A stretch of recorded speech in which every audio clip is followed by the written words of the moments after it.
Karen parked in my driveway that claimed the house was hers, by user Top Studio 8028. So I am a 14-year-old male and my family recently moved into a house in a new estate. This estate had a park that was massive. My house is on the main road of the estate and its garage is on the other side on another road and we are close to the park. About 2 months ago they hosted an opening ceremony for the park. A lot of people came, people from the surrounding areas came as well. Me, my brother and my parents left our house and walked down to the park. Due to all the traffic there were people to manage it. Once we get there we see a car parked in our driveway. My dad is a calm dude usually but he doesn't like stuff like this. Me and my brother, 18 years old, go up to one of the workers and tell him that the car in there wasn't ours and we don't want it there. The worker tells us he saw the people park there and kind of remembers what they look like. We tell him that it would be good if we get the car moved. He says he will try find her. About 20 minutes later we see him walking up to the car with a lady and her son who looked to be about 9. She walks up there and we see her starting to get angry. Naturally we walk up to see what's happening. This is the conversation that happened, not 100% accurate. It's been a while. Karen, I don't understand why you want me to move my car. I live here. Worker, well they say that you don't and I don't see why they would bring this issue here unless it was true. Karen, they are clearly lying. I live here. My brother, ma'am please. I live here and I even have keys to the house, please move your car. Karen, bullshit, complete bullshit. I have lived here for a year and watched this park get built. Our house was finished 5 months prior to this. My brother, okay then, what 2 cars are inside the garage then? Karen, a Volkswagen and a Mazda. My brother, nope, a VW Jetta and a Hyundai i45. Karen, that's not true, I'll open the garage and show you. As she scuffles through her handbag my brother opens the garage. My brother, there that's the evidence. Closes the garage. Worker, it's not your house so please leave. She gets in the car and leaves while looking very angry. We didn't think to call the cops because nothing major happened but it was funny to see her lying out of her ass and getting proven wrong. P.S. I hope the man with a dog named Hugo sees this, love your content. Also I meant and in the title, sorry. Entitled Dad Shocked at Breastfeeding, by user Linerlet. I was with my little baby with a checkup visit in a children's polyclinic. There is a nursing room with 2 comfy chairs. It's a long narrow room arranged like this. Door, changing table, screen, chair number 1, another screen, chair number 2, window. I come in, the chair closer to the door is empty, another one is occupied. I sit down, start nursing. Mom from the chair number 2 soon leaves. In comes another woman with a baby and her husband. He enters first, passes the first screen, sees me mid-process, I'm not giving a fuck, he turns around without a word, not even checking the second chair and walks his wife out the door. And as he closes it, I hear him saying loudly, did you see that? She didn't even put away her boob. I get it, supportive husband follows his wife and kid to the doctors and stuff. But did he really enter a nursing room and expected women in here to hide their breasts to not disturb him? We're identical twins so you have to physically support my kid, by user sweetie_sprinkle. Okay so this isn't my story. This is my best friend Tommy. All names have been changed, story. Tommy and I became best friends in middle school. We bonded over the fact we're both identical who have horrible twin siblings. Tommy brother Jack is a deadbeat who think everything should be handed to him. He also a huge player and has a new girlfriend every few months. This eventually came back to bite him in the ass when he got one of them pregnant. Now Jack has no job and live with his parents who completely support him. But when they found out he got his girlfriend pregnant they made it clear that he had to get a job if he wanted to stay there. His girlfriend Abby also has no job and has the same attitude as Jack. Neither wants to work and they both believe everyone else should be supporting them. Tommy has a good job and make good money. Which absolutely piss of Jack. When they found out Abby was pregnant they asked Tommy for a substantial amount of money. Tommy refused. Which caused Jack to get mad. This caused them to come up with an insane plan to get money out of Tommy. One day they confronted Tommy and told him that if he didn't give them the money they just say he was the father and go after him for child support. They read a story online where a woman actually did end up getting child support from 2 identical twins because they couldn't figure out the father. From what Tommy told me they had pretty smug looks on their faces when they told them. Here's a sum up of how the conversation went. Now I'm summing this up from what Tommy told me, so it definitely not word for but it pretty went like this. They were at a party for one of Tommy and Jack's relatives when Jack and Abby come up and to Tommy. Jack, so have you changed your mind about giving us the money? Tommy, no. Jack, we figure you say that so we have another plan. Tommy, what plan? Jack, well since you won't give us the money we thought of another idea. Tommy, what are you talking about? Jack, Abby read online about how a woman was able to get child support from two identical twin brother because DNA-wise they couldn't tell who the father was. So we are going tell people you're the father, and since your DNA is the same as mine any test will come out positive. Tommy was a little shocked when they first said that, not because he was worried but because he realized his brother was a even bigger and dumber asshole than he thought. Tommy, I know you smoke a lot of weed and who knows what else, but you seriously can't be this dumb. Jack, I'm not dumb. I'm a genius. It worked before, look it up. Tommy, yeah, you forgetting a very important factor in all this. Jack, what is that? Tommy, the whole having cancer as a teenager thing. The countless round of chemo, the multiple surgeries. Jack, nice try, but people can still have kids after cancer. Look it up. This caused Tommy to start laughing. Jack, why are you laughing? Tommy, because you a idiot. I had testicular cancer, both my testicular were removed. I have literally been sterile for over 13 years.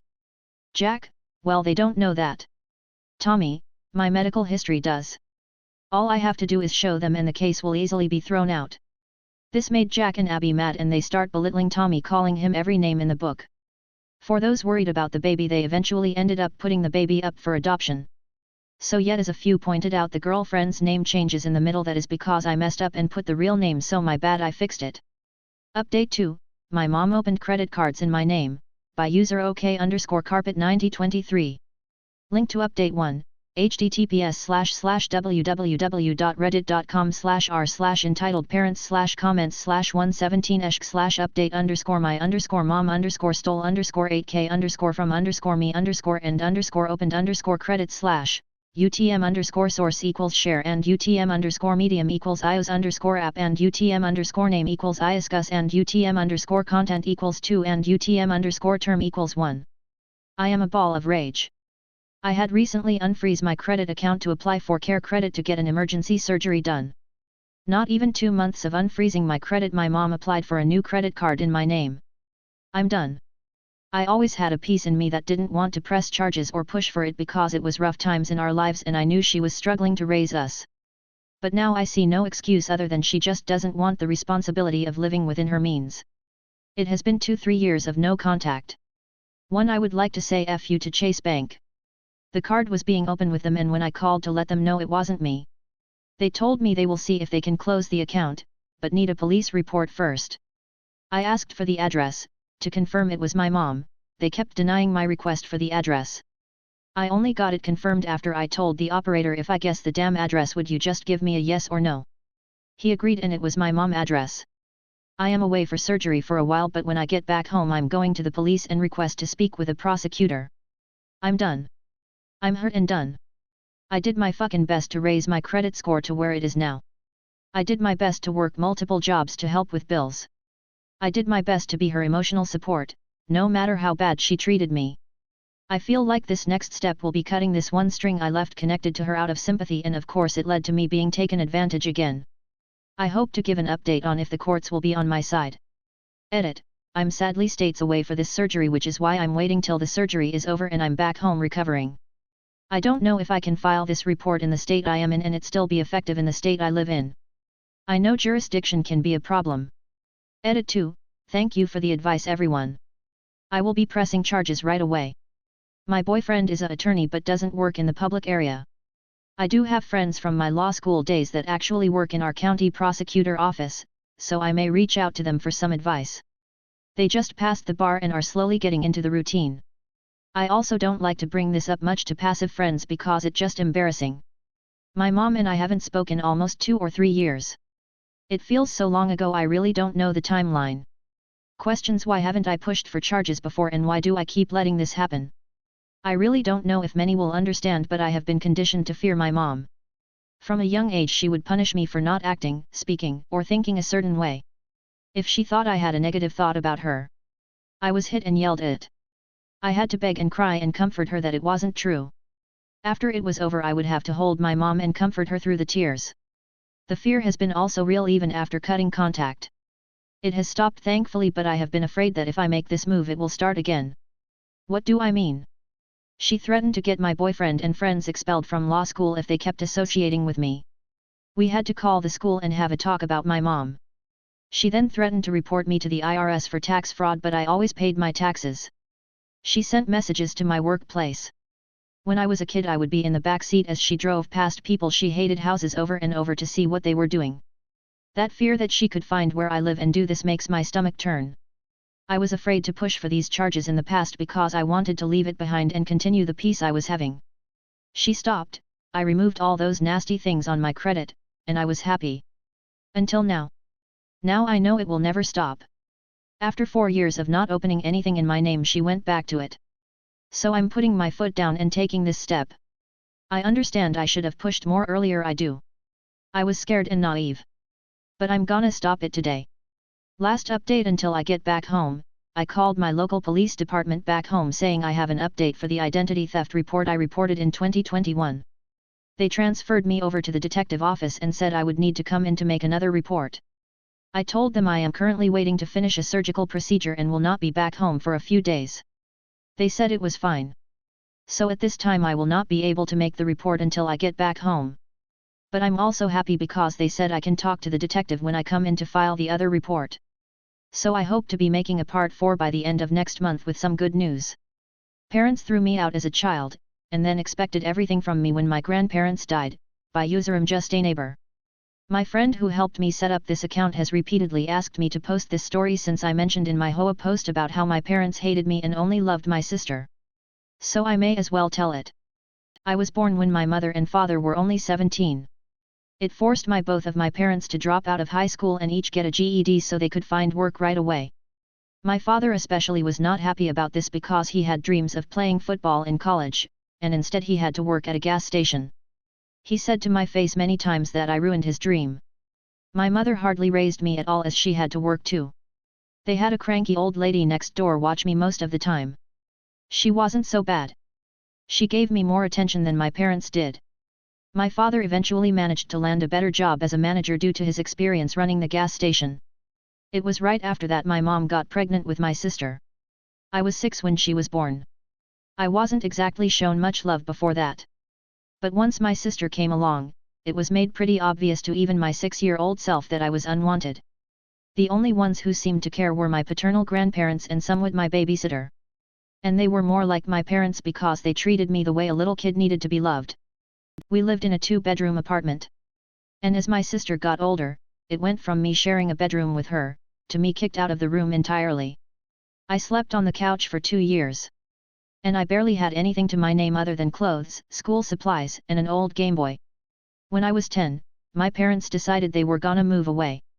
But this move did not include me.